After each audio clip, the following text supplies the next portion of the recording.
All right, I want to welcome everybody to our first live session for DES 245, Advertising Design. I am Shannon McNamara. I am your graphic arts instructor for this mod, for Mod 3. So this is one of my favorite classes. I have a couple of classes that I always enjoy teaching, and advertising design is definitely one of my favorite classes, and I'll kind of get into that as we're going through today. But I'm going to show you our agenda for today. We're going to do a welcome, some introductions. I will go over some announcements. I'll go over our syllabus, grading. We'll get into Canvas and see where different things are, if you still have a little bit of trouble finding things in Canvas. And then what we're going to go over today will be an intro to advertising. We're going to, I think I'm missing a word here. I have the advertising, clearly I'm missing a word there. I don't even know what it is. We'll go over some case studies and also the anatomy of an ad. And I have some visuals that I'll show you guys too. You know, just different things that you probably get in your home where you're so used to seeing them, it doesn't click that it's all advertisements, and we're just inundated these days with advertising around us. So before I jump over into Canvas, I just want to tell you what my telephone hours are. They're Monday through Friday from 9 a.m. Mountain Time to 4 p.m. Mountain Time. But please email me outside of those times. And I just want to note that I am located in the Eastern Standard Time Zone. So if you are in a different time zone than me, just be aware of the time zone change when you're trying to reach me.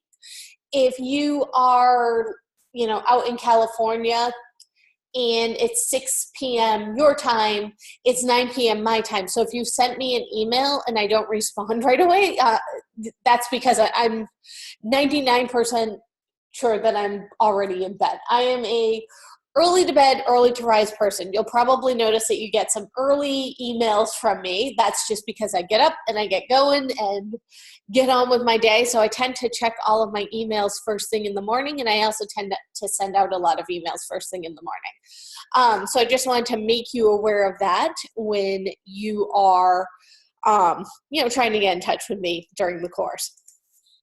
Now, if you would like to introduce yourself, you can either type in the chat or you can turn on your microphone and say hello. It's really up to you. If you want to say your name, where you're located, what your major is, what experience you may have with the graphics applications, and if you want to get a little bit into your career goals. If you do type in the chat, I can read that out loud. If you don't want me to read it, please let me know, and that's not a problem at all. I can definitely leave that in there just for you to say hi to each other. As I said, I'm located in Eastern Standard Time, so I'm actually in Massachusetts. My major when I completed school was web technology. I graduated from UConn. I have been working in the Adobe suite in one way or another since, this is really going to date me, for about 22 years. The first version of Photoshop that I used was actually Photoshop 2.0 on a computer at my high school. So to say the least, I've at least been in Photoshop for over 20 years. I started my first graphic design job with a newspaper, working in their advertising department in 1998. That was my very first design job. I was 18 years old. I was still in college, and it was a great experience because I was just immersed immediately in not only the advertising world, but also the graphic design world. So I was able to see, how all of the concepts that I was learning, mattered to my career. I'll get into, and if anybody types in the chat, I can just read that. I just want to make note of our due dates. So all of our assignments and our assessments are due each week by Saturday at midnight for full credit. I will accept your late work. Here's the thing. I want you to pass this course. The only thing that I will not accept late is the discussion post. If you miss the discussion and you don't post anything by, let's say, Saturday of week 1, if we are in week 3 and you want to go back to week 1 and week 2 to try to make up those points, those are the only things I will not accept, because your fellow students aren't in that discussion chat anymore. And the whole point of the discussion is really to be involved with your fellow student, to see what they're saying, to give your input, and for you guys to go back and forth with each other. So please make sure that you are partaking in the discussion each week. Make sure that you are that you're posting your original discussion post by Wednesday at midnight. And you also need to respond to 2 fellow students, their original discussion. So if they commented on yours and you comment back, that doesn't count as a post to a fellow student. You need to actually comment on 2 of your fellow students, their original posts. And make sure that you are doing all of this on 2 separate days. So that'll fulfill that requirement of the discussion. And you will hear me say a gazillion times, or at least every single week, that the week 4 assignments cannot be turned in late.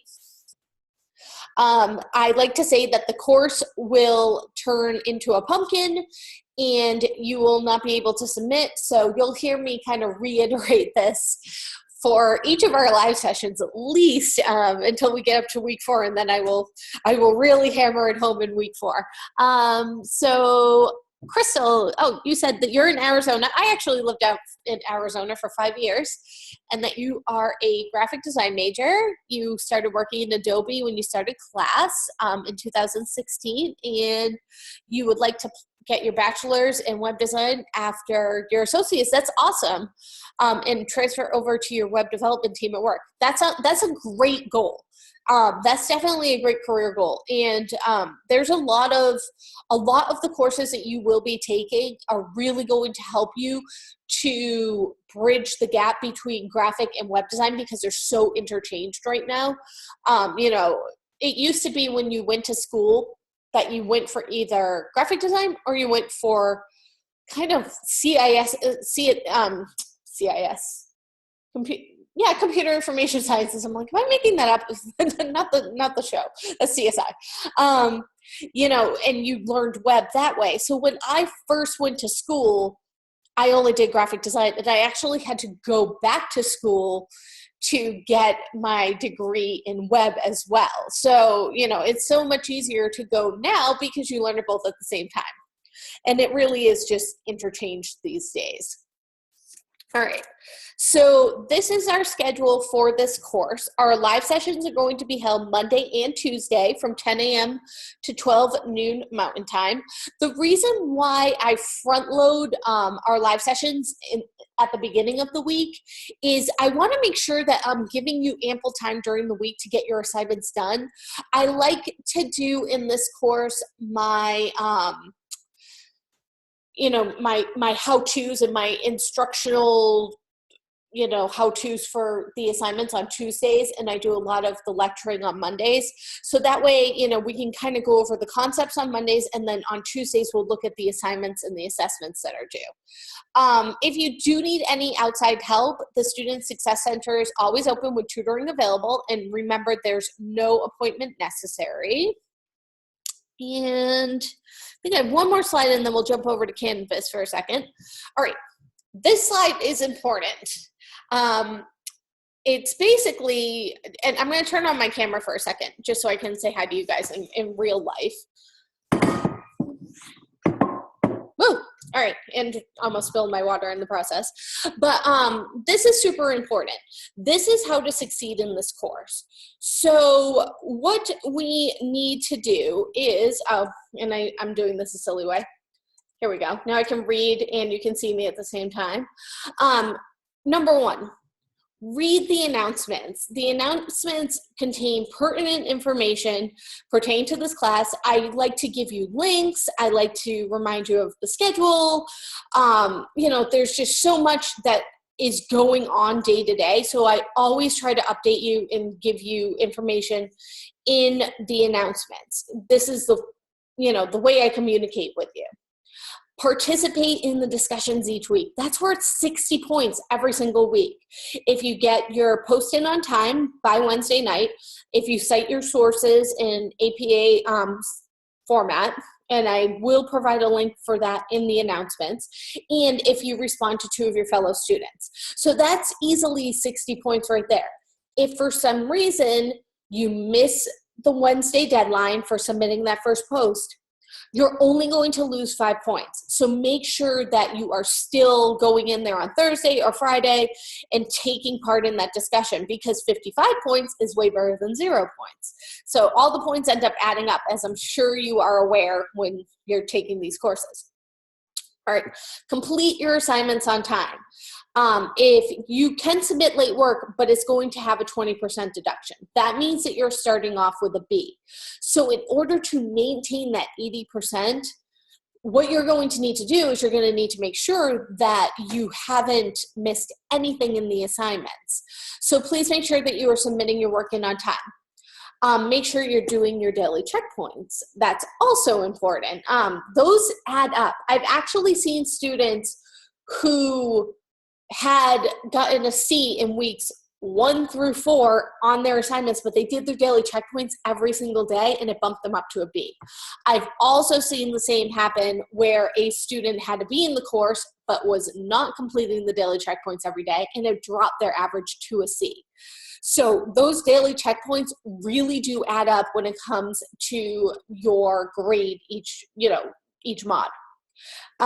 Make sure you're either attending the live session or you are watching them in full. I do demos showing how to do each of the assignments during the live session, or I at least give pertinent information, even if I don't do a full demo, to let you know how to get everything done.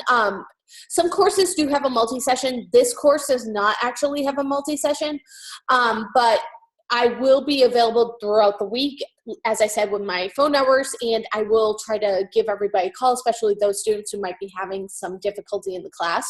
So, if you need some one-on-one help, let me know. And as I always like to tell people, communication is key with me. If you're running late, if you have a problem, if there is anything that you need to let me know, please just communicate with me, and also communicate with me earlier rather than later. There's not much that I can do if you are letting me know Saturday at 8 p.m. that your work is going to be late. Because you've been working all week. Communicate with me earlier in the week, and then I'm much more lenient in giving you an extra day, or working with you to see what we can do. So I'll state that many times. Communication is always key with me. If you receive an email from me, please make sure you are responding back. A lot of times I will email you to check in, or just even to let you know that you're doing a good job. So just, the back and forth is definitely important in this course. All right, so I'm going to turn my camera off for a second, and we'll go back in. And I wanted to jump over into Canvas. So you're probably aware of the Canvas interface, and one of the things that I want to show you is how to get in and see where the learning coaches are. You may have noticed in the announcements, if you've gone through the announcements so far, that our learning coach this mod is Christy Paulson, and I have posted her week 1 flyer with her hours. She's great. I love working with Christy. So if you do have any problems, she has really great hours, because they are, all of her hours are mountain time. But she's available on Wednesday from noon to 7 p.m., Thursday 4 to 9 p.m., Friday 5 to 10 p.m., and Saturday 5 to 10 p.m. So I am definitely at these times, these later times, not going to be available, because like I said, I'm in Massachusetts. So it kind of gives you almost like all day that you have somebody available to you. So she's great. She always has, she really helps me out during the course to help any of you who might be having any problems. So if you do hear from her, please make sure that you're getting back to her as well. Now, the way you would get in to see the learning coaches is you can click on the tab for Student Success Center. It's going to open it up in a new tab in your browser. And you want to follow the login instructions for the Student Success Center. So this is a whole walkthrough on how to sign in and find your learning coach. So if it's the first time that you're doing this, follow the different steps and you'll be able to get in to meet with the learning coaches after you follow that walkthrough. A couple of other things about our course, this mod is, let's go in. We have a Vital Source ebook, and we also have lynda.com videos. So there are access instructions for accessing basically the lynda.com portal, and these videos are great. I don't know, a lot of the courses now have lynda.com, and the thing is if we're using it, the school will keep it. So you want to make sure that you're going in and you're taking advantage of the lynda.com. If you were not a student of this school, you would have to pay for access to lynda.com. When I worked at one of my graphic design jobs, my company actually paid for us to have access to the lynda.com tutorials, and they paid a pretty hefty sum. So I would wait to try to get in and see how to do things when I was at work because I didn't have access to the tutorials at home. So, definitely make the most of it. And this is our Vital Source ebook. Take a moment. So what you'll do is you'll just load it. It'll open it in a new window. And I've gone through the book for this course twice now, and it's got a lot of good information. So you'll want to put in your email, and you'll continue, and it will allow you to go in and read the book and yada, yada, yada. I'm not going to do the whole walkthrough with you with my email, but I just wanted to point out that we do have the ebook, and we do have the lynda.com videos. So when you get started, you'll notice I started by going to modules. I feel like this way you won't miss anything. Get started in the week 1 overview, go to the reading and tools, then go to your lynda.com playlist. Make sure, you'll notice in week 1 we do have 2 discussion posts. One of them is to introduce yourself, which I've already done. So you can post an introduction underneath mine. And the other is our week 1 discussion. So let's just kind of click through week 1. So this week we have our learning objectives. We're going to review and analyze the design project process. Our other objective is to understand the impact of different design approaches on the message and the audience of an ad, and to understand the importance of research as a basis on idea generation and concept development. So if you're saying, what is that? Well, it will be discussed this week. So this kind of also gives you an overview on how to do this, but the following parts this is basically your lynda.com playlist for this week. Anyways, as I stumble over all of my words. And then you also want to read chapters 1, 2, and 3 in the textbook, the Advertising by Design, as you complete your work this week. And you can even download the chapters. If you don't want to read them through the ebook, you do have the option to download them. And we also have some helpful video tutorials for using Adobe Illustrator, and they're on the help site for Illustrator, which adobe.com has a ton of great resources on it. If you are running into any problem, I know that I should be able to type on a path. How can I do that? You can go right over to Adobe and do a quick search, and it will show you a step-by-step on how to do that. So Adobe.com really is great if you utilize that as a source of information when you're running into small problems. And there's also a forum on there where if you have kind of a complex problem, usually you can log in, you can type your question, and there's a lot of experts in the field who love to jump in and answer questions like that. So, it's really useful for you to kind of poke around on the Adobe website to just see all of the different things you know, different tutorials, different help that they have available to you.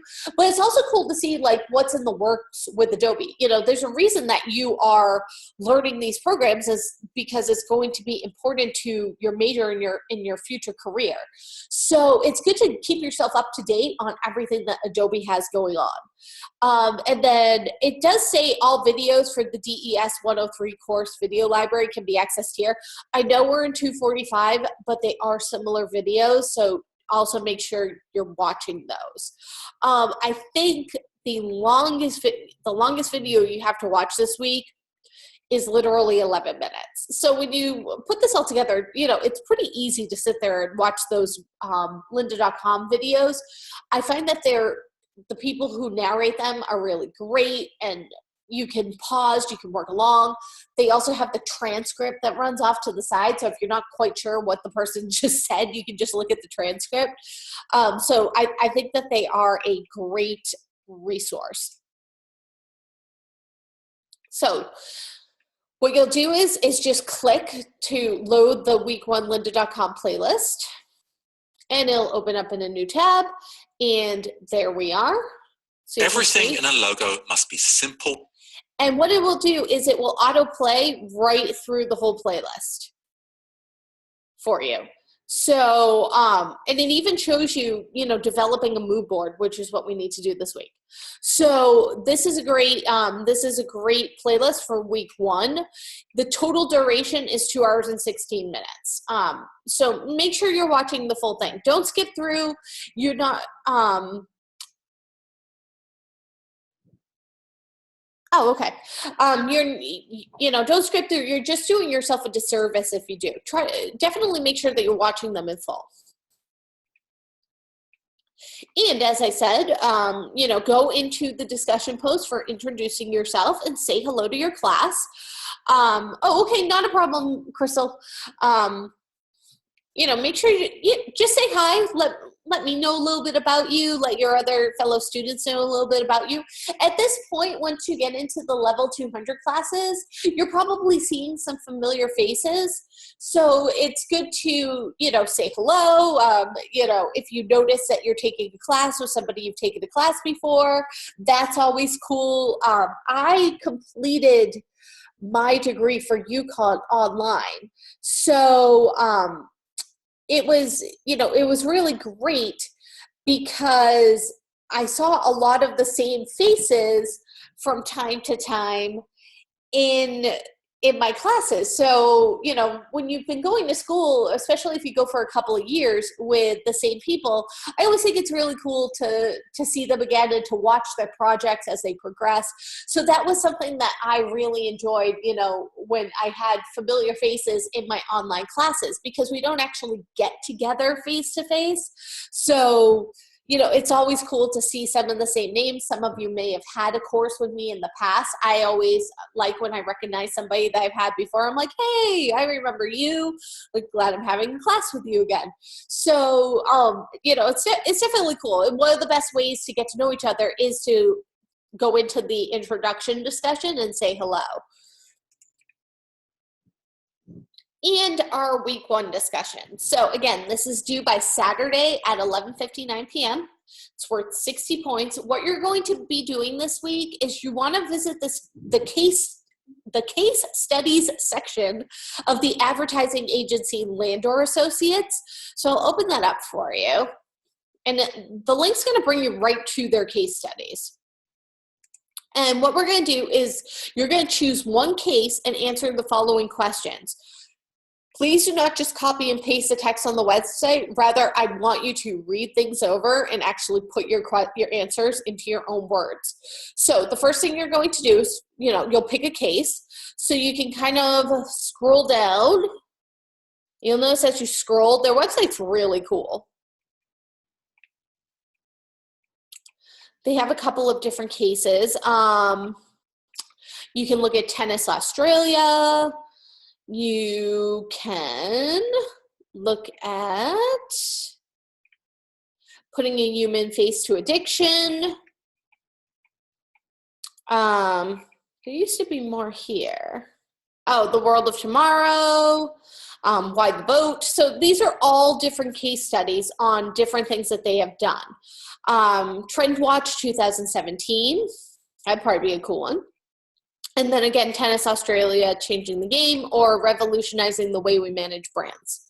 So what you want to do is give a brief overview of the product, what it is, what it does, who is the target audience, what is its perception amongst consumers, so how do consumers feel about it, what was the challenge that Landor was presented with. That means, when the advertiser came to them and wanted them to, do their advertising and their design, what kind of challenges did this advertiser present to Landor that they needed to deal with? What was the solution that Landor created? And on a personal level, do you personally think it's working? So your APA cited content for this week will be a link to that case study that you are referencing. You will reference that as your APA cited format when you're answering those questions. And then also be sure that you are commenting on to fellow students, and you might want to go in and look at the case studies that they looked at too, so you can offer them some constructive feedback. Next, I'm just going to briefly look at the week 1 assignment and the week 1 assessment. We're going to go over that in more detail tomorrow. But it's always good to look ahead. And you will notice that all of our assignments this mod, they all relate to one another. So if you do not create the logo, you can't use the logo on your assignment for week 2, which means that you also can't use it on your assignment for week 3, which means the whole project won't come together in week 4. So all I can say is make sure that you are looking ahead in this course, so you have an understanding of why you're doing each assignment and how it's all going to come together in the end. It's always good to have a good outlook on what it is that is expected of you before you kind of just jump in. If you only are working on each assignment and you don't look at it as, its greater role within the mod, the assignments tend to become compartmentalized that way, and you don't see how they all end up relating to one another. So for our week 1 assignment, what we will be making is a word mark logo. Basically, that is a logo that is text only. No clip art, no images, no illustrations should be added, but you need to think of a way that you would design the text. So you can start thinking about that. And it's going to be for a city. So even though you can put, like if I was doing a logo for Boston, I could put Boston and then put Massachusetts in there so that people know. I can't make a logo for Massachusetts. I need to be making the logo for the city of Boston. So if you do make a logo for a state and submit that, I will end up sending that back to you. So I'll go over that again tomorrow, but I just want to let you know. And the reason why we're creating this is that we're going to be creating a travel campaign for the city that you choose. So you can choose any city. You're going to pretend that you've been commissioned by an agency to promote their city as a major travel destination for families taking summer vacations. If you are in any cold areas of the country like I am right now, the idea of a summer vacation sounds great.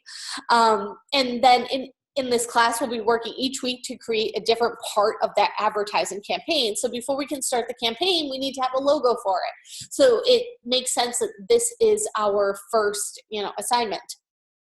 So the first part in the process will be to design that wordmark logo to embody the campaign. Like I said, we'll go over it in more detail tomorrow. But we also have an assessment for this week, and it's actually recommended that you complete the assessment before you do your assignment this week. So you have the research and inspiration to draw from. So I'll show you, and we have a little typo there. So I'll show you this all tomorrow, like the reason why, but one of the things, what you are creating for the assessment is you're going to be creating a mood board, which is kind of like a storyboard in InDesign, or you can use Illustrator, that is your whole kind of process for coming up with your ideas for your logo. So you're going to use color, you're going to have some font examples, you're going to have some sample textures or sample images. This is a great example of what your mood board should look like. You're going to put in some keywords. You would put, instead of transparency camp, you would put the name of your city up at the top, maybe with the state underneath it. And again, we'll go over that in more detail tomorrow. I will say this. When you are creating your assignments and your assessments, make sure before you submit them that you kind of grade yourself against the rubric.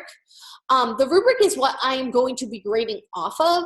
So, make sure that you have all of the different items that you need when you are submitting. If you haven't submitted the correct file type as a PDF, you're instantly going to lose 10 points. So that's a silly thing to lose 10 points over. So just make sure that you're always double checking things against the rubric before you end up uploading them. And then that's a pretty brief overview of week one. I think that, yeah.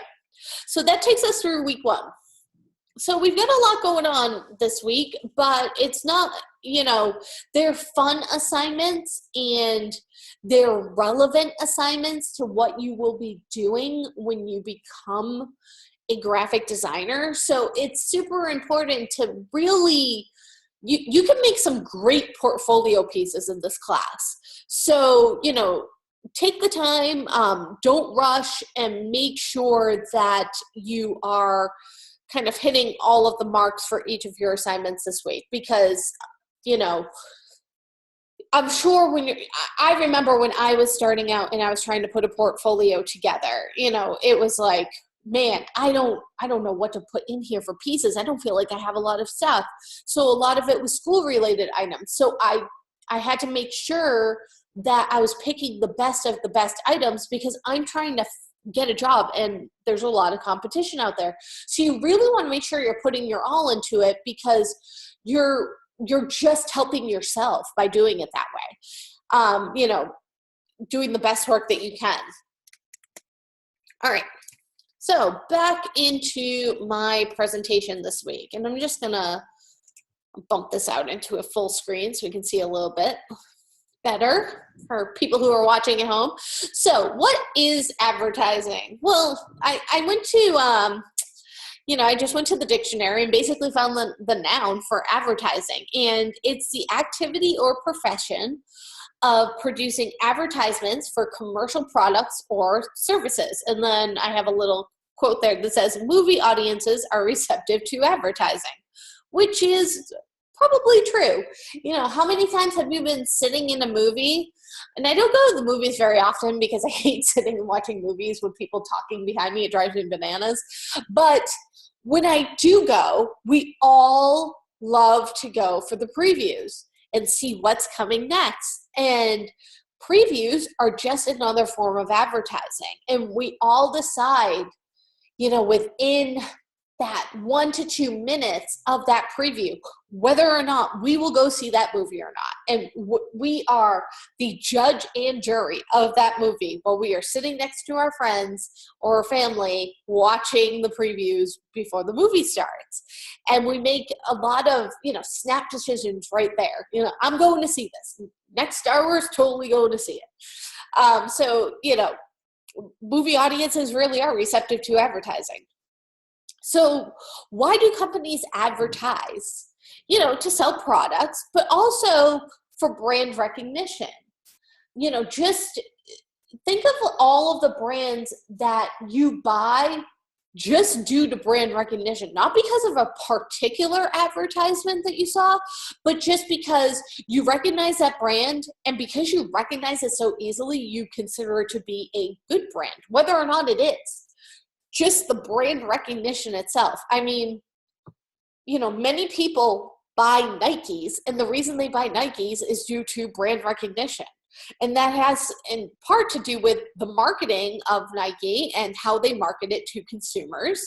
Other reasons why people advertise is to traffic consumers to stores or websites. So you can think of, an advertisement you might see for Macy's or for any other, for Best Buy. It's not necessarily for a specific product in the store. It's to traffic you, the consumer, into their store or to their website to buy any of their multiple products. It could be an announcement of a new product.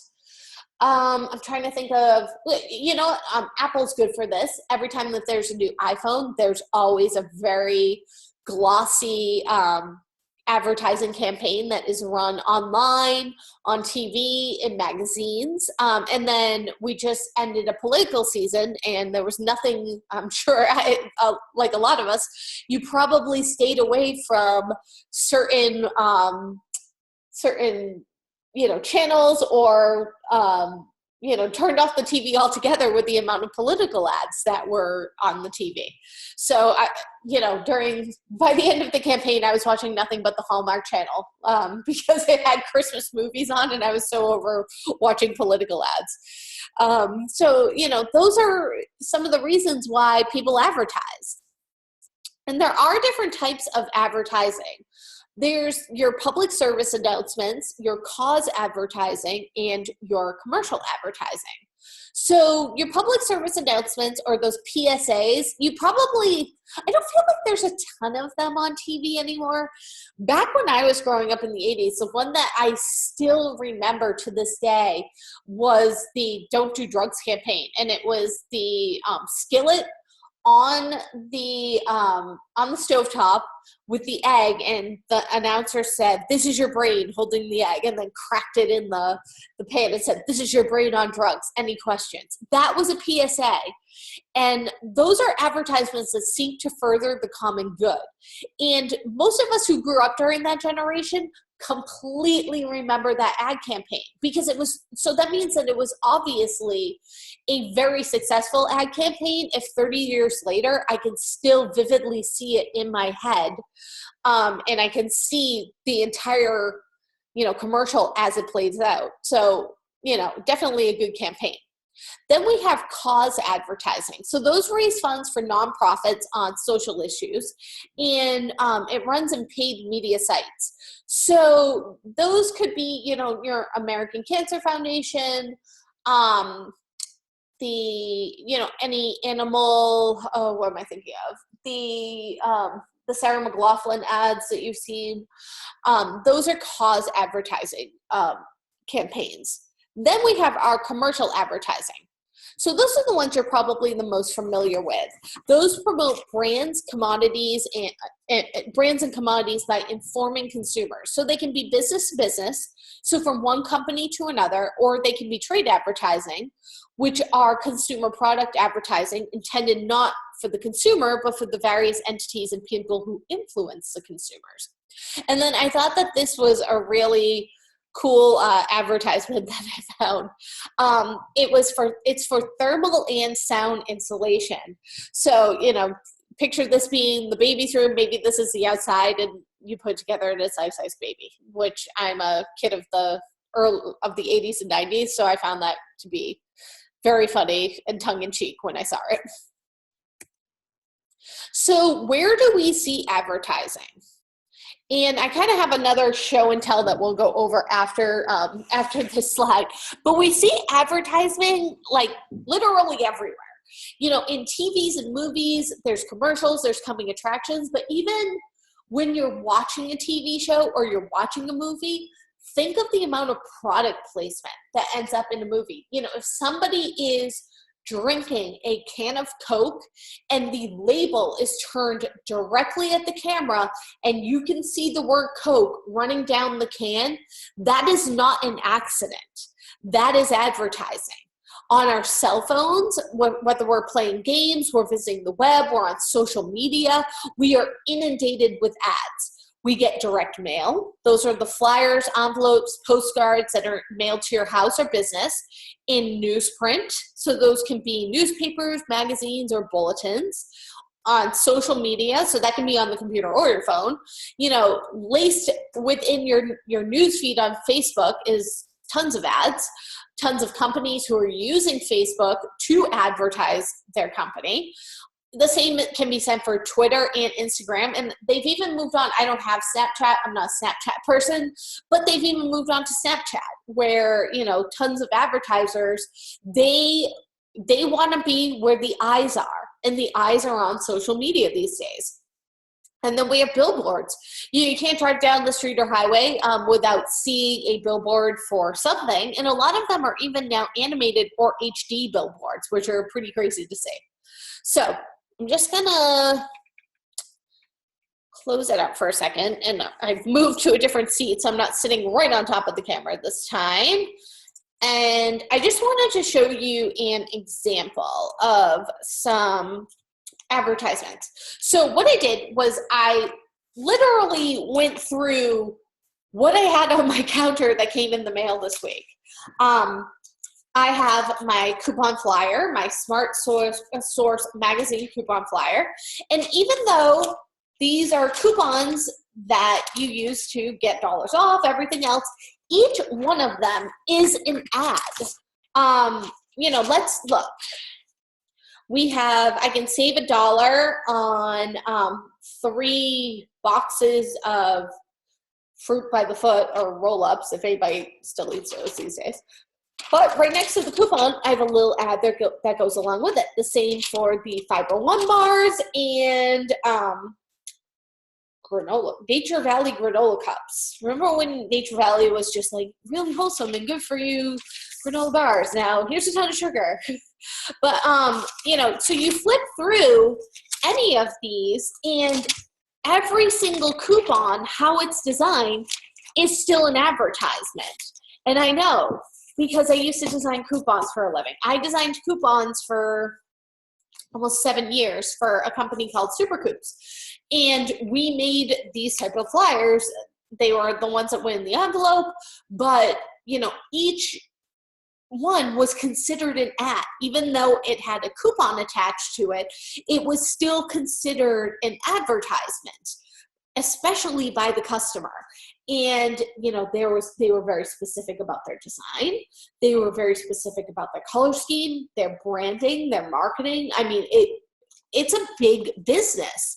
Saving money and sending out coupons to a consumer is a huge business.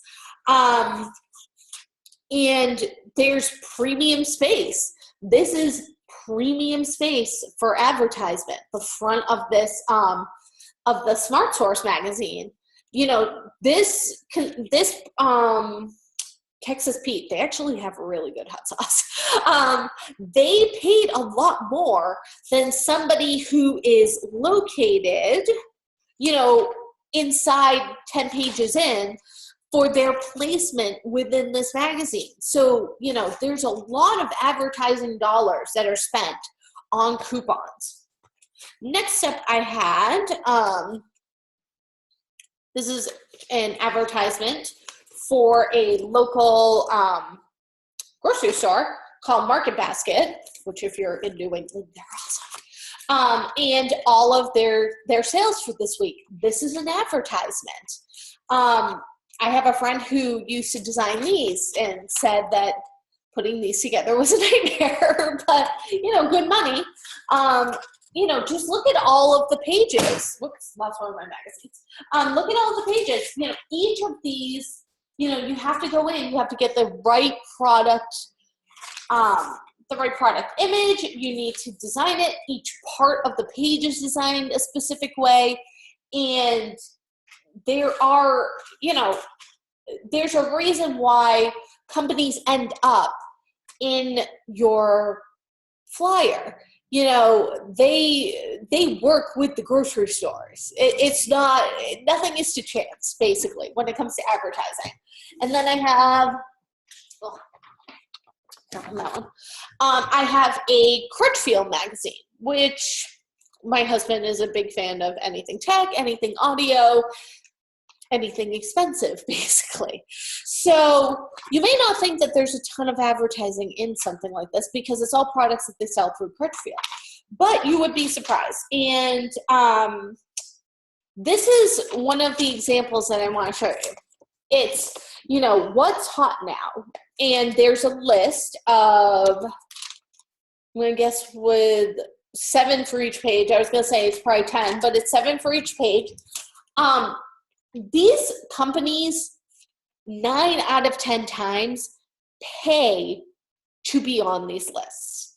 If their product is absolutely awful, it won't end up on the list. But if it's pretty, if it's pretty good, Alpine to be number 1 on the list definitely provided some kickback to get itself ranked this high on the list. These are all advertising dollars. It's anything you can do to keep your advertiser happy and keep them advertising in your printed pieces, your online pieces, what have you. So most of those things that you see are, if there's a free review, chances are good that they have provided the reviewer with their product for free, knowing it's free advertising, or they've actually paid for that review. So you need to be very skeptical when you are online reading reviews for products, because a lot of times those reviewers have been provided the products as a benefit to write a good review. So, something to keep in mind. But even within, there's different, Yamaha, it's a whole page on Yamaha pianos, on guitars. That's not by accident. That's because, yes, they do sell those products, but that's advertising. So advertising does show up, where you kind of least expect it. You wouldn't expect it in a Crutchfield catalog because it's catalog and you're just there to buy the products anyways. You don't think of it as, you don't really think that you're being advertised to, a whole article on Sony's new 4K TVs and Blu-ray player. That's advertising. This guy Steve Kittendig didn't say, I think I'm going to write about Sony this week. He was definitely told to. So these are the things that you want to, when you open up your mind to what you're looking at, you realize how much you're being advertised to. And then the last one I have is a magazine, which how many of you have even purchased a magazine lately? I can't even tell you the last time I purchased a magazine. These are all the magazines that my doctor's office gave me when I went in for my initial consult with them. They're like, here, we're giving these. Take 10,000 magazines home with you. And they've been sitting on my counter since then. But 99% of a magazine these days on the inside is advertisement. There's hardly any articles anymore. And even when you do read an article, again, I bet you I can find an example right in here of a article on things that you should want. Stuff we love. There we go. Stuff we love. Let's see. Wine labels with your baby's name on it. Calendar, all these different things. There's no way that those companies didn't pay to give the products to them so that way they would end up on this list. That's just how this works. So even when you're reading an article, especially in Glamour or any of the beauty magazines, and you see the top 10 beauty products, those products were given to that magazine on purpose, so then they would write about those products and put them in their top 10 list. That's how it works these days. There's coupons in here. There's, pretty much anything you want to read about is, it has some level of advertising with it, or there's an ad right next to the article that you're reading. So I do say, I think 90% of magazines these days are definitely advertisements. So when we get down to it, when we're discussing, how advertising is all around us, and we probably don't even notice it anymore. We're just so inundated all day long with ads that we don't even realize we're being advertised to. So that means as graphic designers, we really need to up our game, because we're in competition for all of those eyeballs. We want to make sure that what we've designed, we have our target audience, they're paying attention, and our message is getting through. So that's really what we need to learn and, keep learning as designers on how to keep our audience engaged for our clients. Because if our clients aren't going to be getting a good turn of investment, then they're going to go with a different agency, they're going to go with a different designer, they're going to go with a different marketing plan, etc. There's one ad that I want to point out, and I've shown this in a different class, and this is what I mean. When you're flipping through, think of how you're flipping through a magazine. You're just flipping and flipping and flipping and flipping, and if something catches your eye, you're going to stop and look. But there are different ads, and sometimes they work, and they catch your eye immediately, like the one on the back cover for the Land of Nod. It's like a little playmat with the baby sitting on the playmat. I'm like, that's cute. Big, bright picture, Land of Nod, website, boom, done. Like, perfectly encapsulated in 2 seconds. This is going to be important when you're thinking about your billboard designs later on in this mod. People flip through a magazine as fast as they drive down a highway looking at billboards. So you need to connect with the viewer right as they're going by, or you're going to lose them. You're going to lose those eyeballs. They're not going to pay attention to your message.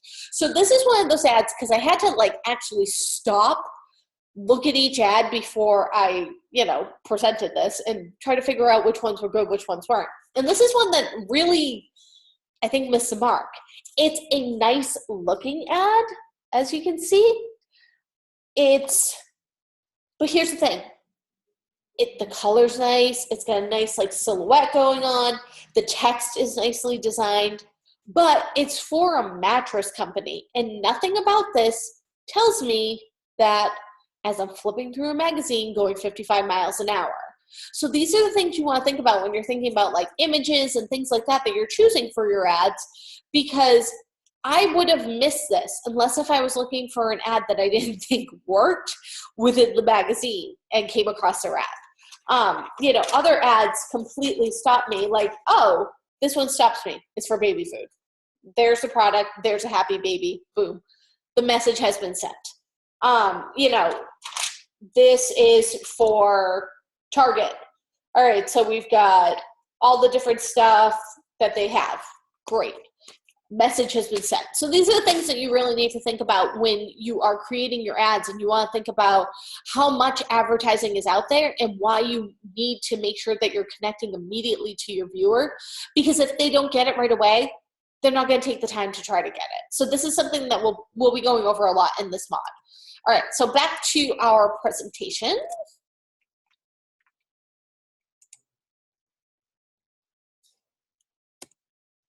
So we have 5 major players within the advertising agency.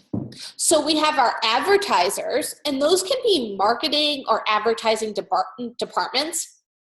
You can have an in-house agency, or what an in-house agency is let's say I work for the Kellogg Company.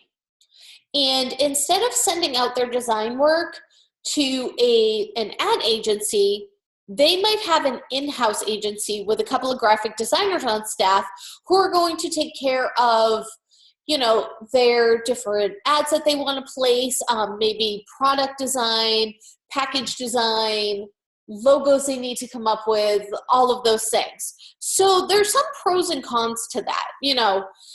One of the pros is that everything is done right in-house. So if you need changes, if you decide to change your mind 8 million times, you can just run down the hall to the art department and say, hey, you know what? Scrap that idea for this. I can't think of what a Kellogg's for Raisin Bran, let's say. I was gonna say I can't think of what a cereal is, but I eat Raisin Bran every morning, and that's Kellogg's. Scrap this idea for crunchy, frosted flaked Raisin Bran, we've decided not to do it. And instead, we want you to focus on just the original Raisin Bran and maybe spiffing up the box a little bit. So that's a pro, because you know what? You can go grab them, you can make those changes right away. But there can also be cons to having everything done in-house, and it's that you're not getting any fresh ideas. I think that in-house designers might be more leery to think outside of the box of what's always been working and to push the envelope, because they know what the boss is like, and they know what'll make them happy and what will get the job done, and they can move on to the next job. So chances are better that they're not going to go, kind of outside of the box to come up with new ideas, especially if they know the culture of the company and how the company really does work on a day-to-day basis. So you might get better results if you went to an advertising agency, which would be an external agency. And those people develop creatives for the advertisers. That's all they do. So even though they're working one-on-one with you, they aren't part of your business. So chances are good you're going to get some really good outside ideas. Then we also have the media, and that's the channel through which the ad is delivered. So this can be TV, this can be print, this can be social media, it can be email. I mean, there's so many different ways, as we've said, that advertising is delivered to us and delivered to our eyeballs every day. Then we have the suppliers and vendors. Those are a group of service organizations and individuals that provide specialized services. So an example of a supplier or vendor might be, it can be somebody such as like the paper company. It can be the ink that you choose. I mean, you can get really specific on the different suppliers that you would have for getting your ad done. And then there is a reason why advertisers or agencies hire them is, it kind of keeps their costs down on their end. They just get what they need from these suppliers or from these vendors. Another type of vendor might even be stock photos. Instead of hiring and keeping a photographer on staff, it's cheaper for an agency or an advertiser to just use a stock photo and find what it is that they need. So, and freelancers can even be suppliers and vendors as well. So they might hire a freelance photographer, just to do a quick shoot for a specific photo they need, but that's not necessarily somebody that they're going to keep on staff as a full-time employee 40 hours a week. And then we, the consumer, the target audience, we're the fifth player in the advertising industry. We're the reason that all of these ads are being made. All right, so before I get into this part of it, why don't we take a 10-minute break? It's 12:58 my time. Why don't we come back in 10 minutes, like 1:08, and we'll continue on where we were. So I'm just going to pause my screen, and I will see everyone back in 10 minutes.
Alrighty, so we are back.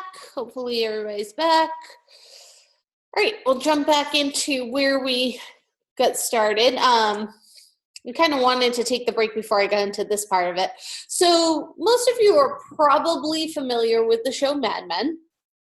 If you have not watched it, I definitely suggest watching it. Not only because it's a great drama, and it's a well-written show, but from a graphic designer and from an advertising point of view, I think it's so interesting to watch.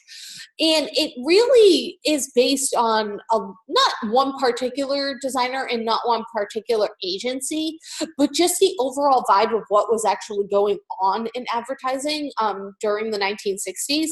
So I ended up kind of putting together this piece on who are the real bad men of advertising. So in an advertising agency, a conventional creative team is a duo that is comprised of an art director and a copywriter.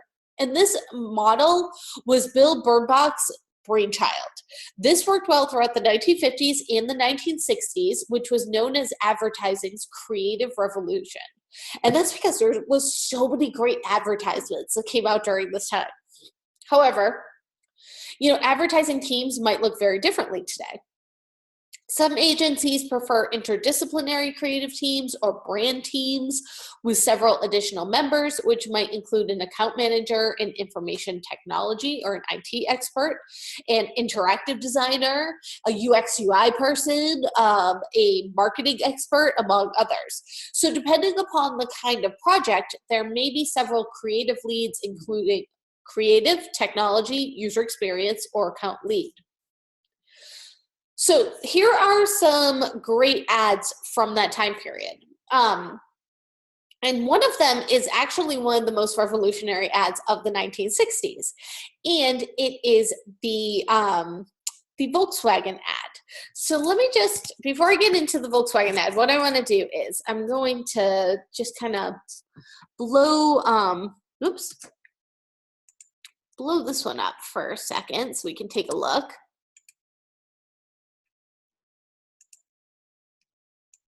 Bring it to the front. So you can see in this Ford ad from the 1960 Ford, a wonderful new world of elegance and built for people comfort. But one of the things that you may notice, look at how much ad copy is on this page. There's like paragraphs and paragraphs and paragraphs of text on this page.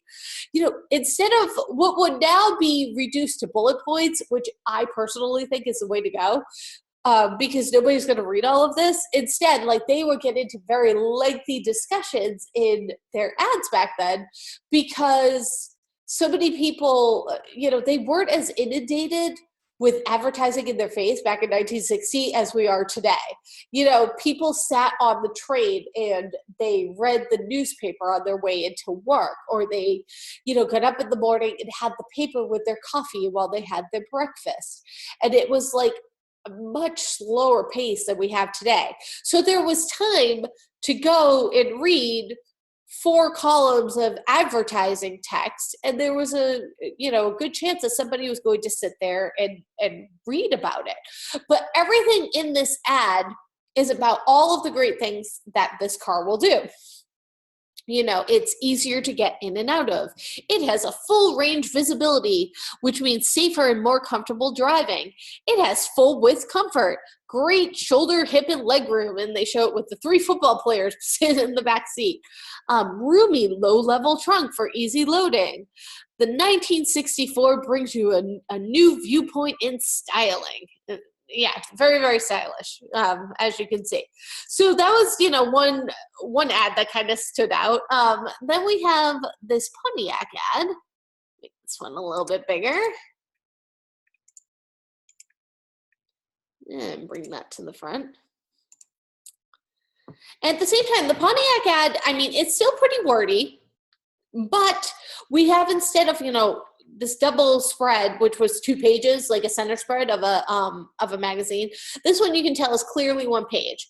And the most able pleasure craft ashore is a wide track Pontiac. And it's got the big picture of the car. Everybody looks like they're fancy. They're about to dine out on the patio and then go on their yacht. You know, it's selling you a lifestyle.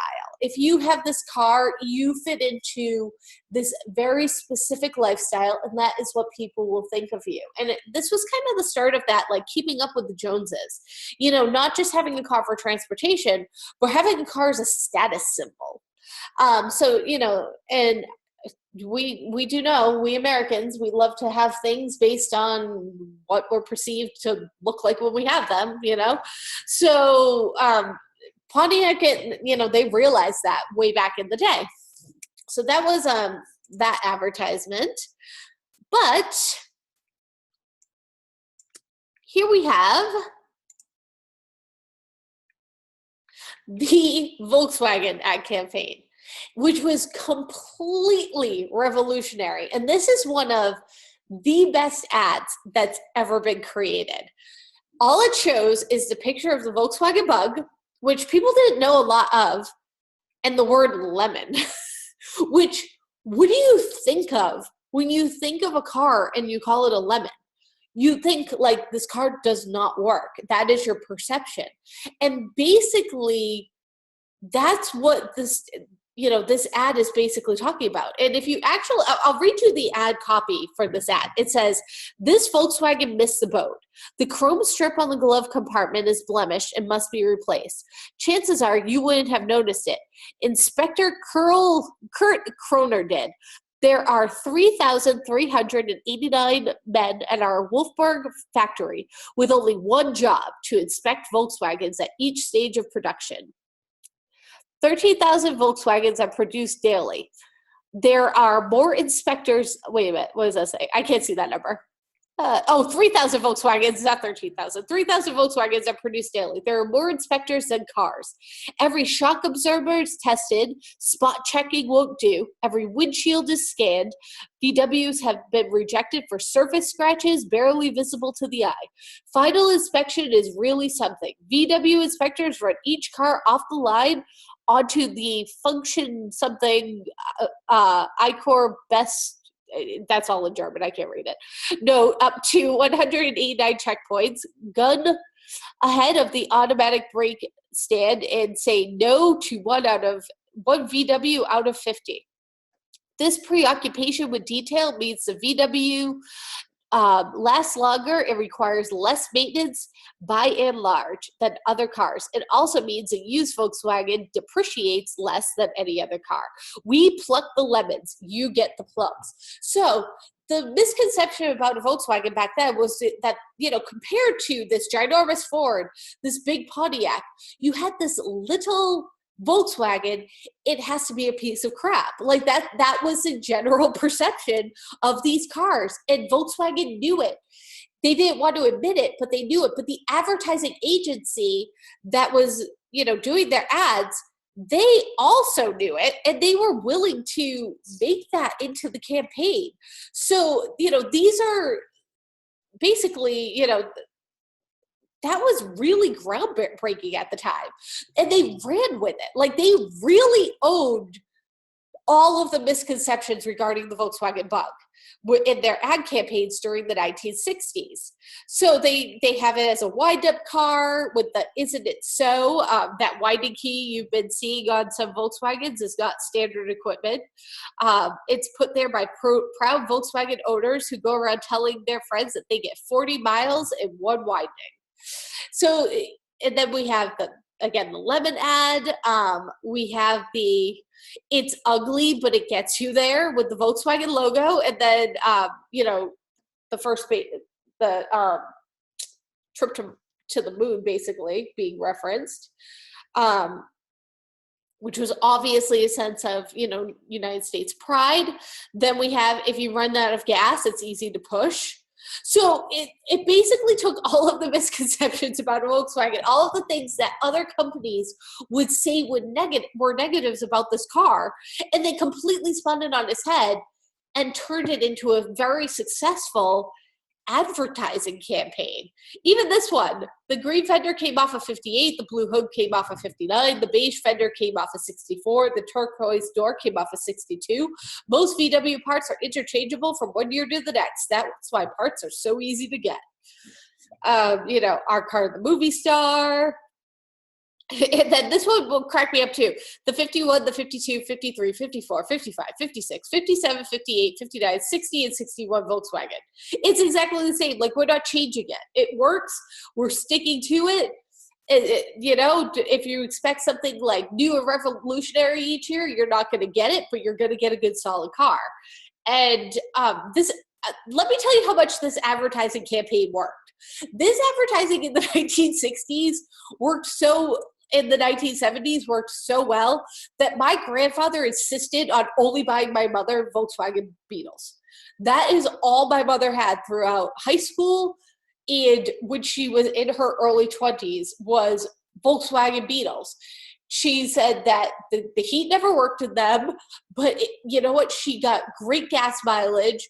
The thing was a tank, and she had one that she always loves telling a story about, where one headlight wasn't synced in wasn't placed right in the the bulb wasn't placed right. There was something wrong. It would always fall. It would just shoot up directly to the sky. So you only had one headlight on the road and the other one was illuminating the trees.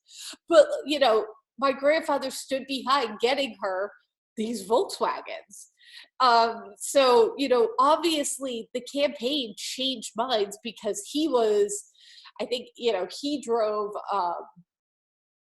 Mercury Cougar, this ginormous Mercury Cougar for the longest time. And before that, he had a ton of different Mustangs and things like that. So for him to think that this little tiny Volkswagen was safe enough to get my mother, that goes to tell you that they really came a long way in changing the misconception regarding these cars, because he would have never put her in a car that he deemed to be a lemon. That was just how my grandfather was. These are just great. I love this whole campaign. It makes your house look bigger. After 3 years, the car that costs the least now costs the most. It holds its resale value. They basically were just showing you how great they are. And then they had a fleet.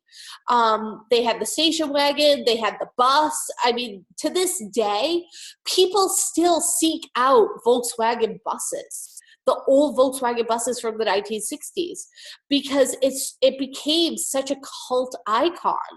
These old Volkswagens. Will we ever kill the bug? Never. But as you all know, they did kill the bug in, I believe it was the 80s and the 90s, but it came back because I had a new version bug for a couple of years. And I don't think it ran as well, I'm not going to lie, as the ones that my mother had back in the day, although mine had heated seats. So, you definitely, you gain some things and you lose some things. $1 to a pound. We have it, unique construction keeps out dampness. Apparently it floats. What is it? So, these ad campaigns were just so great. And this all started during kind of this advertising renaissance of the 1960s. This was a new way of advertising that had basically never been done before. So it's so interesting, interesting to see how far they've come. And if you can remember back, I might be dating myself, but the Volkswagen ad campaigns of the early to mid 2000s, they were the same. I remember going, because I had a bug and I kind of became part of that whole cool culture of Volkswagens. I was in my early 20s and, I thought that they were so awesome. And I remember going to the Volkswagen dealership and going online and requesting some of their advertisements, their posters, just to put up in my cubicle at work and to put up in my, around my desk at home, because I thought that the advertising was so great. I wanted to be surrounded by it because it gave me such inspiration for what advertising can do and for what graphic design can do. So these are one of the things that, you can do when you're trying to gain inspiration. Look around you, look at the ads that work, and there's a reason why they work, and try to kind of deconstruct them and get to the root of what it is that is working in those ads. So I think that, looking back to the 1960s and to how we started to revolutionize the way that we think of advertising is so cool. And that's also why Mad Men is such a great show. So again, you saw Volkswagen and you thought lemon, but they worked it to their advantage. And then they talk, I guess I could have just gone to the screen and it would have been easier to read, but I really wanted you guys to see the ad while I was reading the ad copy. So again, that lemon sticks out, but then you read about it and you realize that they actually have, such an inspection going on at the facility that the chances are greater that you're not going to get a lemon, and your misconception, your conception about them was wrong. It's actually a misconception. So we do have some key advertising terms. And these are terms that you might hear of when you are out in the field working, or just, when you stop and think about advertising and you're reading and watching some of the videos and stuff. One of them is demographics. So this describes an audience by age, gender, ethnicity, location, otherwise known as the facts about the audience. You have the benefits. So the features of a product that are highlighted to consumers in an ad. There are only two real benefits in life: better and cheaper. That's it. An ad may highlight the supposed emotional benefits of owning a product, which means that it'll make you happier and more attractive. But in the end, what gets a consumer to buy something? It's better and it's cheaper. For better or worse, we kind of are a disposable society these days. Back in the 1950s and 1960s, people bought furniture. Here's a great example of, better and cheaper. And whether or not, I don't know. Like I said, I think we've become a disposable society, but, back in the 1950s, or at least early 1960s, my grandmother bought a living room set and had it reupholstered over the years with different fabrics that she liked, based on the style of that day, based on the style of the room that it was in. And it's a very, very modern set. And I'm actually going to turn on my camera again for a second, and I'll try to point it this way so you guys can see. And minus the blankets, because there's Gohan, my dog. He's laid on the chair. He comes to all of our live sessions. There he is. I have a picture of him at the, in our announcement, and literally he's doing the same thing right now. But this is that couch. This is the table. Let me see. We've got a chair right there and a chair in the background and some other tables. That is a set that my grandmother bought in, I think, 1960 or 1962. And when she passed away, that was left to me because it was in the no-no room, which was the living room that you weren't allowed to go in, you weren't allowed to sit in, and you weren't allowed to breathe in, basically. When I got it from her, I had it in the basement of my house, and that house that I was in actually burnt down. And I was able to salvage her furniture set, which was extremely important to me. And I had it reupholstered, and I had new stuffing put in because the original stuffing obviously smelled from the smoke, even though it was down in the basement wrapped up. But it was the only furniture that I salvaged from that house from after that fire.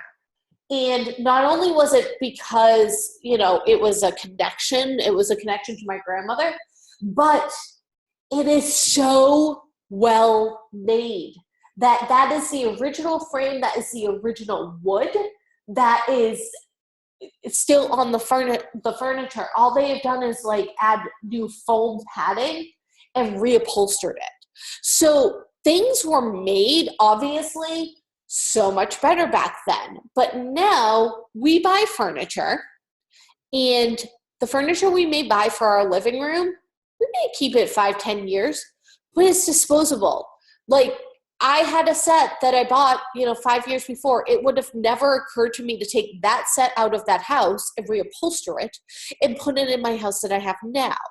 That just, that literally made 0 sense to do, because I bought at the time what was the cheapest, and it was at least better than something else that was cheap, from a Bob's Furniture up here in New England. And we kind of buy things that way now, for better or for worse. So that was kind of my idea behind the benefits, that now we look at benefits as better and cheaper. And back then we didn't really look at that. Now advertisers want to sell you the new thing, but not to keep. Apple wants to sell you the newest iPhone, but as soon as that next version comes out, they're going to give you enough reasons to want you to upgrade and not keep the one that you have, that you had to have a year earlier. This is the way that companies do things now. We don't keep anything. We get rid of things as soon as they become obsolete. So, it is what it is, but that's pretty much the gist of that story. So another advertising term is a campaign, which is a time-limited set of ads. So a campaign may run across different media for 1 month or 10 years, but it can be categorized together, and they are the execution of a central idea. So some ad campaigns might be the Nike Just Do It. That was their slogan, but it was also a campaign. So that campaign ran for a couple of years. I don't think that they use that campaign that much anymore. There was the Dos Equis guy. They just kind of retired that campaign, which I'm surprised about, but, to move on to something else. And it was just a central idea that was always kind of the main focus, no matter what it was for ads that they were running. Then we have creative. And this is the creative ideas behind an ad, or the person or team who ends up coming up with those ideas. We also have brand awareness, which is the extent to which a brand is recognized by potential customers and is correctly associated with a particular product. Expressed usually as a percentage of the target market, brand awareness is the primary goal of advertising in the early months or years of a product's introduction. All right, so let's look at the different types of advertising media that we have. So we discussed earlier that we have print, which can be newspaper, direct mail, magazines, product packaging. And right here I have a BMW magazine ad that I found. And it says, it has a picture of the old BMW, and it says, "Joy is timeless. Joy is a story that has no end. Every page is a milestone. Every chapter is a breakthrough. Innovation may be our backbone, but joy is the heart that carries on the BMW legacy, an ongoing tradition from the first car we ever made to our latest design. Joy is never ending. The story of joy continues at bmwusa.com/joy." So this may look like an old ad from the 1960s, but as soon as you get to the end of that line, you realize there's a URL there. This is a new ad, but it's in the same style and feel and nostalgia of those old ads. And those are the people that they are obviously marketing. That's their target audience right there. Somebody who probably had an old BMW, maybe when they were, a young fellow, and now they're hoping that they'll rekindle that and how much they love that car and get them to buy a new one again. So this is, remember the joy. Remember when you were young and you had, no responsibility, and you had a little 2-seater convertible. My husband still remembers those days and still thinks back to them fondly when he had, a little 2-seater convertible and no responsibility. Well, he did, but, he didn't have to worry about putting a car seat in the car. So these are the things that, that advertisers, they go after your emotional response in that way. So then we also have screen or web, which most of us see just all day long. Think of how many hours you probably spend on the computer or you spend online. Even if you calculate in your cell phone, we probably spend like 75% of our day in front of a screen. So we are constantly being inundated with ads to the point where we don't even notice that they're ads anymore. They're just part of the everyday content that we're scrolling through. So we have web ads on social media. We even have them on YouTube. I get up every morning and I do a yoga video that's on YouTube, and every single morning I have to wait like the 25 seconds for the ad before my 10-minute video loads. Sometimes I can skip it. Sometimes I can't. If you watch your live sessions on YouTube, you probably notice the same thing. Sometimes there may be an ad. Sometimes there isn't. We have TV ads, commercials. As soon as there's a pivotal part in the show or the movie we're watching on TV, you bet your bum that there's a commercial that's going to come on. And there's actually a method to how they stagger the commercials. If they're playing a movie on TV, they stagger more commercials at the end because they know they already have you hooked. You're not going to stop watching a movie 3/4 of the way through because there's too many commercials when we've gotten to all of the pivotal parts of the movie.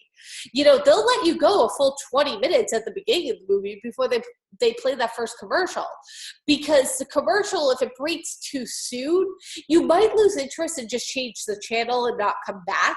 But if you've already spent 40 minutes watching, an hour show, you're going to watch like the last 10 minutes, even if there's 10 minutes of commercials laced in with it.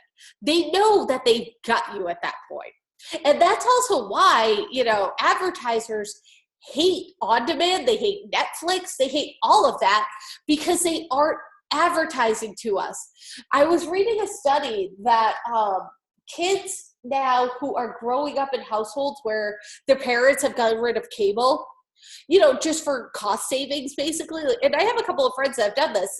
They just completely got rid of cable in order to just have internet and Netflix at their house, because they're like, you know what, I'm not even watching it. If I really want to watch the news, I can either watch it online or I can get a little antenna and just catch the nightly news, which we used to be a household back when my husband used to work at the cable company a couple of years ago, where we had a cable box in every single room, because why not? We'd have to pay for it. Now that we have to pay for it, it's so expensive. We have a cable box in the living room, but we have a TV in our bedroom. It's hooked up to a PlayStation. We just get Netflix and Amazon in there, so we can watch movies in bed. We have a TV downstairs in our office, which has it's a smart TV. So I get Netflix, Amazon, and I think iHeartRadio or something on there. But I also have Chromecast, so I can use the different apps and send things right to the TV and watch it on the TV. But if I'm watching Amazon, if I am watching Netflix, advertisers aren't getting to me. So those households that have small children who have never known anything other than Netflix, these kids actually have no idea what product advertising or commercials are during their shows. And it's so interesting how we've kind of come full circle back to a day where we're not, kids aren't being targeted as much. And I gotta say, I have one on the way. I don't think I'm going to let her watch TV that's full of ads for toys and junk food and snacks I don't want her eating. I don't think that children should be advertised to as much as they are. This is coming from a graphic designer's, point of view.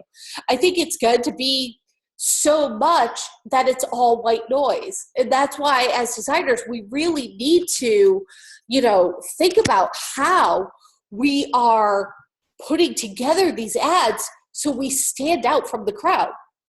When we're on our cell phones, we have pop-up ads now. How many times have you logged in to read like a news story and like you're about 3 sentences in and this huge full screen pop-up ad just completely covers the story that you're reading, and you have to try to find the little tiny X to just X out of it? There's so much advertising on our screens. There's almost more advertising on our screens than there probably is in print these days. If I took all of those ads out of that magazine that I was showing you, there's probably only 5 pages of content, like true content in an entire, gosh, I don't even know, I'm looking at the page number, 98-page magazine. There's probably got to be 5 pages of actual content in there, like true content. The rest is advertising because it's the only way you can put out a printed piece anymore. The cost of printing is so expensive that you need to have advertisers to offset that cost, which means that your advertisers end up being the bulk of your magazine. So we're sitting there, we paid for the magazine, we're consuming nothing but ads, and then we spend our money on the things that we've seen. So it's a whole cycle. Then we have outdoor media. Those are your billboards, any transit signs, posters you might see. Those, if a bus goes by and the bus is completely wrapped in a product, that's advertising. You go to step into a cab and it has a little thing on the top, advertising. You sit in the back seat of the cab and there's flyers, hanging on the back of the seat, advertising. If you're on, the train and there's just posters all over, plastered above the seats, plastered over the doors, all advertising. Anywhere that there's eyeballs, there's a way for a client to try to get their message across to you. We're just constantly inundated with ads. In our stores, there you have your kiosks, installations, live feed boards, all of the product packaging and displays that you see. When's the last time you went into a CVS and you're trying to pick out, a face soap or a lotion, or, even just getting a brand of toilet paper or something? I mean, what they want you to buy, there's a pop-up display in the store of it. There's a reason why certain items end up in an end cap, right at the end of the aisle. It's because that's product placement right there. People pay to be in those spots because they're going to get more dollars being spent. You may have seen, little pop-ups like this in a grocery store. If my friend's family, they own a cheese company. They make their own cheese. It's delicious. It's called Narragansett Creamery. They're located in Rhode Island, and they will go to specific grocery stores and do demos and hand out free samples and everything else. That's a form of advertising. That's how they're kind of, getting the masses, like getting out there and meeting people and getting them to understand and know their brand. And it's very successful for them. So, something to think about, what impression does advertising have on your everyday life? You've probably seen it, but have you ever stopped and thought about, what kind of an impression it's leaving on your everyday life? Do you feel that advertising has consciously or subconsciously played a part in a purchase that you may have made in the last few months? Do you have a positive or a negative attitude towards advertising, and why? And that's something that you need to, it's like, that's something as a graphic designer, I've always had to kind of grapple with, my feelings towards advertising, but being a designer, because obviously advertising is the lifeblood of a graphic designer. That's where our pay comes from most of the time, is designing advertising. So if I feel that there's almost too much advertising out there, how do I live with that, knowing what I do for a living? And I think that the thing is that I try to design the best that I can. I try to really convey the correct message in the designs that I'm creating. I try to make sure that my clients are getting the most for their advertising dollars. Sure, I can just hurry up and throw an ad together and have it done in 5 minutes because I've been doing this for so long. But I'm really doing my client a disservice. They're entrusting in me their advertising dollars, and that means something.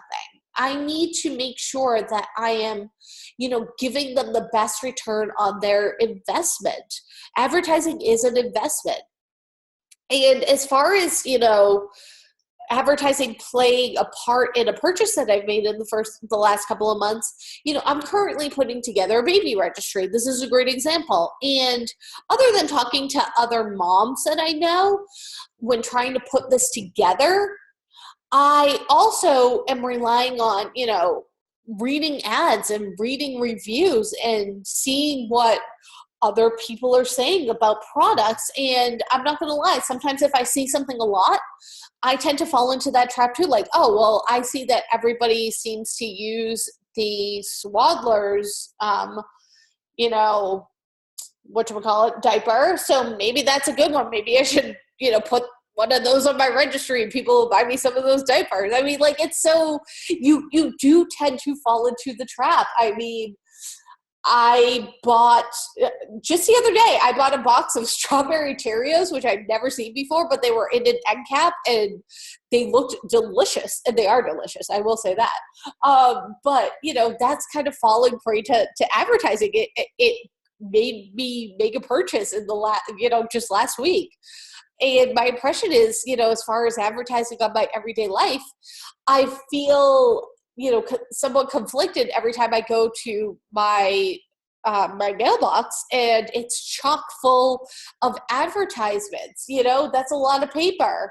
I drive a Prius. I'm pretty, in tune with the environment, and I hate the idea of, there being so much junk mail out there, even though at one point I designed junk mail. So it's kind of these things that you need to kind of come to terms with as a designer if you're not, completely pro advertising. And I think that the best way you can is to just try to do the best job that you can. That's really the only thing that I can say personally.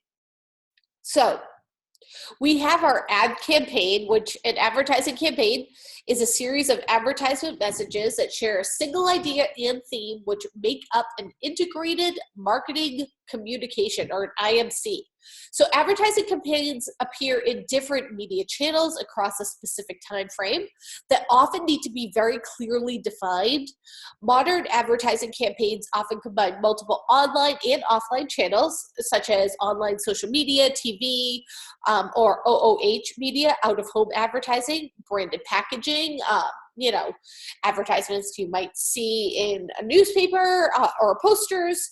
And a critical part of making an advertising campaign is determining that campaign theme, because it's going to set the tone for the individual advertisements and other forms of marketing communication that will be used.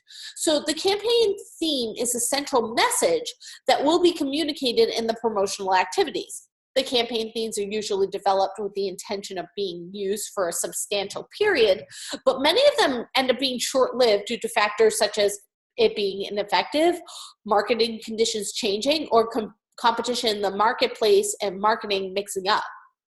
So stop and think for a second. What are some famous ad campaigns? And I had discussed a few on the slide before that you can think of. And Haley, if you're still with me, if you want to type any ad campaigns you can think of in the chat, I can definitely read them out. And if not, I'll just go on to the next slide. But I'll give you a second to do that, which will give me a moment to just blow my nose very quickly because I'm starting to get a little stuffy over here.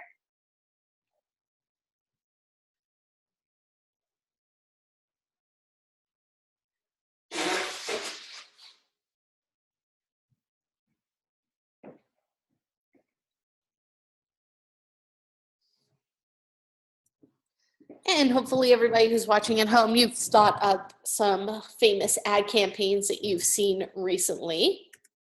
So these are four that I thought of when, when I was putting this slide together. the Dos Equis Man, the most interesting man in the world ad campaign, the Old Spice, smell like a man, the man your man can smell like. I think that those ads are completely hysterical. Then we had the Nike Just Do It, and then Coke, share a Coke with, and when they were coming out with all the different names that were on the Cokes. Those were all very successful ad campaigns. And it was because they really resonated with the viewer, who was, either looking at the ads or watching the ads or even the print pieces. They conveyed a feeling. Think of the share Coke. I don't even drink soda. Nobody in my family drinks soda. But like my mom went searching for her name and like my stepdad's name and like any of our names, just so that way she could get the bottles that had our name on it. Like nobody was ever going to drink those sodas, but they're still sitting in her house and she paid for them. So clearly that was a very successful ad campaign, because they got a woman who doesn't even drink soda to go out and buy multiple bottles of their soda. So very successful. If there was ever a successful ad campaign, the Share a Coke campaign was probably one of the best ones. And then the Old Spice, their commercials are just so hysterical that when you used to think of Old Spice, like when I thought of Old Spice, I thought of the old cologne that my dad used to wear when I was little, and now it's like Old Spice has kind of rebranded themselves to be really hip. And I mean, my husband uses their stuff now. So it's kind of interesting to see how, brands can completely redesign themselves just with a well-known ad campaign. All right. So we're almost to the end here. We also have the advertising process. So the advertising process is a couple of different phases. And phase one would be the overview. And that's when you go and you meet with your client.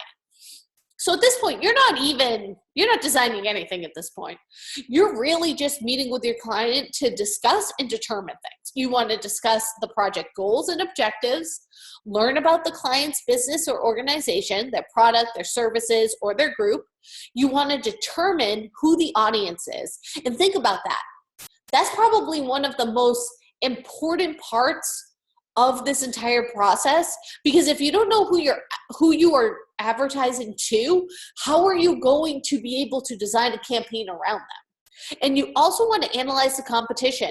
So, Coke, this was something new and revolutionary. If Pepsi had already done this, like share a Pepsi with, there's no way Coke would have gotten it done. It would have just been white noise. It would have been the same old that somebody else has already done. So you need to analyze what your competition is doing and either one-up them or do the exact, do something completely different. During this phase, you would also determine a budget in advertising medium. So are you going to go print? Are you going to go online? Are you going to make a TV commercial? You want to come up with a schedule and deadlines.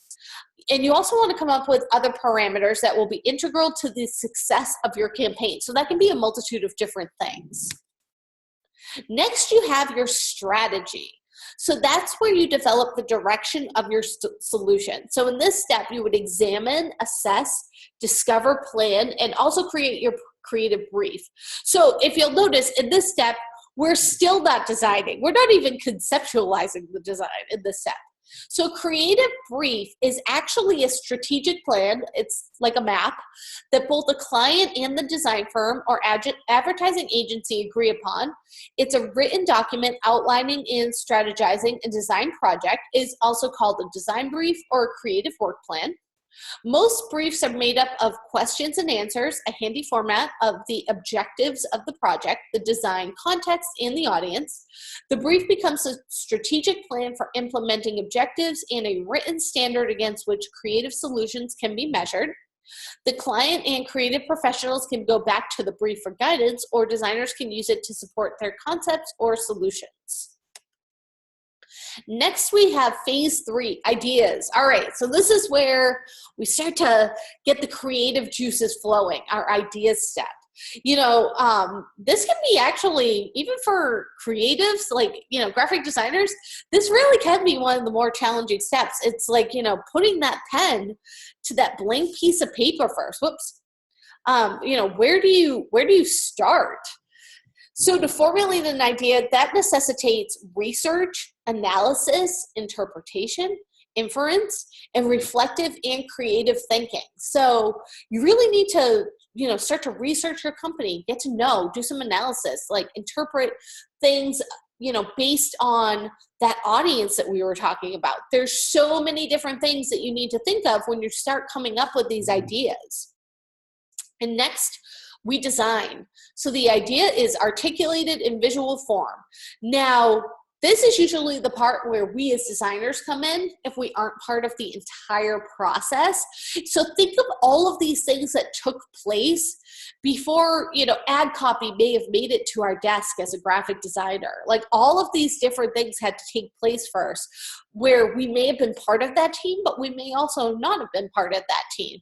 And that's why it's so important for the members who took part in steps 1 through 3, that they really jotted down everything that they learned, because the more information that comes to us as designers, the more successful we are going to be with our design.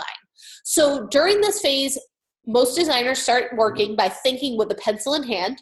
Some people like to do thumbnail sketches or roughs or even comps.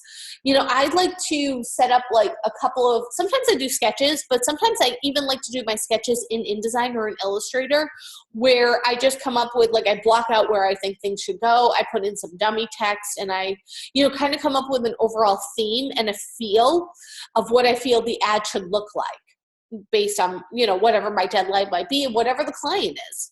And then they also make several distinct and targeted options, which are presented to a client for review. So that's when you might come up with a couple of different advertising campaigns to show a client. And if you ever watch Mad Men, that is this process is shown in great depth on that show. And you'll notice and understand the whole advertising process, including when they go to the clients for review with the different comps that they've created that have come from the art department after they've done all of their research. It's so interesting of a show to watch because of that. Next, we have phase 5, which is production. So that's implementing one's design solution. So in a professional setting, there are various digital solutions involved. So you could have interaction models, user testing, detailed wireframes, functional specifications, development activities, quality assurance, or even an exit criteria. So once you've done all of the testing, a lot of that has to do with web design or apps. You can say, like, what was the criteria? What was our outcome after all that testing was complete? Then phase 6, implementation. So the solutions are deployed and they are put into effect. So oftentimes during this point, there will be a designer and client debriefing where they will review the solution and its consequences. They'll examine the finished assignment one more time, and they'll also determine what went right, but also what went wrong. Sometimes figuring out, why something went wrong and what you can do to fix it is a really important part of that process, because, if there were hiccups along the way, what can you do to ensure that those hiccups don't happen again? All right, then we also have a case study, which is what we will be discussing with our discussion post this week. So the broad definition of a case study is a published report about a person, group, or situation that has been studied over time. Oh, I'm losing my voice. In advertising, a case study shows that a particular campaign worked. So that's what a case study is in advertising. So case histories give you an inside look at the steps advertising agencies and advertisers take to create a campaign and how effective it can be. Case histories show the preceding issues and problem, the response and the outcome, and then the creative, so all of those designs, is usually included in that case study. I think that this might be, let me double check. Yes, it is. I think that this might be my last slide, which is good because we only have about 4 minutes left. So let's look at the anatomy of an ad. And you'll notice that I have this BMW ad back again. But an ad has a lot of specific parts to it. And these parts can be found on your billboard. They can be found on a poster. They can be found on a postcard. They can be found in an advertisement on a magazine. They can be found in a website. They can be found on even in a social media post. But here we're just going to look at really quick, the ad and the different parts of it. So we have our logo, a headline. I think I put those two words together, a slogan or a Logan slogan, our body copy, and an image. And sometimes ads will have more than one image, which is fine. And they might even have more than one logo. So in this BMW ad, we have our logo up top, the BMW logo, the ultimate driving machine. And it's kind of put in this box with, the BMWUSA.com website and also a 1-800 number to call. Then we have a nice big image, which really sets the tone for this ad. We also have a headline, "Joy is timeless," nice and big, stands out. We have a slogan, "Joy is BMW." And then we have some body copy here. And we have a couple of different other logos, not as important, but, dispersed throughout the ad. So when you are creating an ad, you want to think of information hierarchy in your ad. How does your eye travel through this ad? You probably started, even though the logo's up here, you probably started right here at the car. You went down to "Joy is timeless." Next, you looked at "Joy is BMW." You probably saw "Joy," and then you realized that the BMW logo is up there. That's probably how your eye traveled through this ad. 1, 2, 3, 4, 5. If this has gotten your, gotten your attention, only then will you go and read this body copy.